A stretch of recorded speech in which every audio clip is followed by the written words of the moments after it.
Alright, so it's January 3rd when I'm recording this. Who knows when I'll put it up. Which basically means it's still the new year. I didn't make any resolutions this year.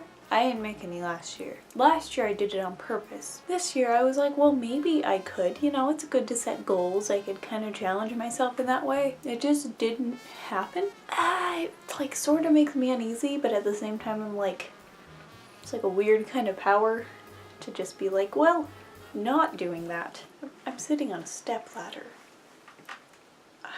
Who knows why? It's happening. So like the thing is about resolutions, I want to believe in them. I want to think that they're a good thing, you know, that like, yeah, you're setting goals for yourself, but like part of me is like, well, resolutions are obviously really dumb because nobody keeps up with them. But like at the same time, I really like the idea of resolutions. I like the idea of, you know, the poetic new start. I think that was also part of my problem with last year, is that I was just like, I didn't want to believe in the importance of like it being a new year. I was like, time's continuing, it's the exact same. Now I'm like, I sort of have that and I kind of want to tell myself that. I also kind of want to believe in, you know, the idea that it can be a new start, that it doesn't have to be the same. And so it kind of makes me want to be like, well, resolutions can be good because it's like a new start. New year, new me.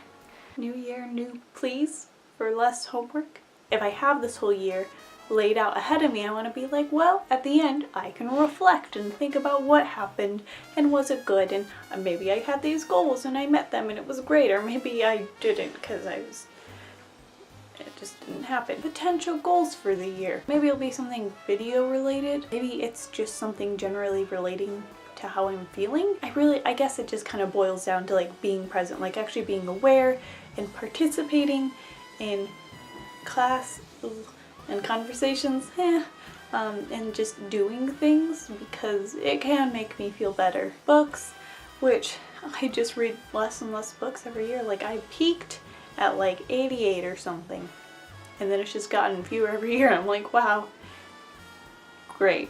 But to be fair, high school is pain. Last year was alright.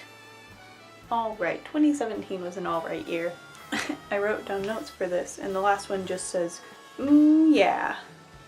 So that's, say yeah to 2018. Oh boy.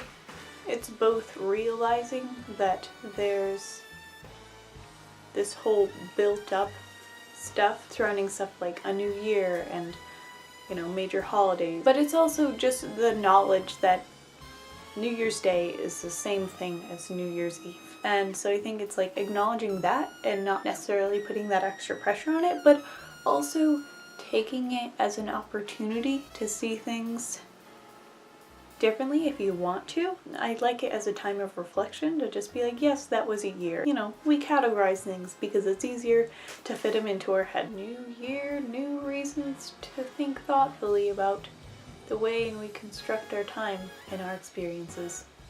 Honestly, I've had these lights up, so it's just nice to have an excuse to turn them on. Because like when I'm by myself, there's no reason for me to turn them on because it's just me. But at the same time, I'm like, but it's so nice.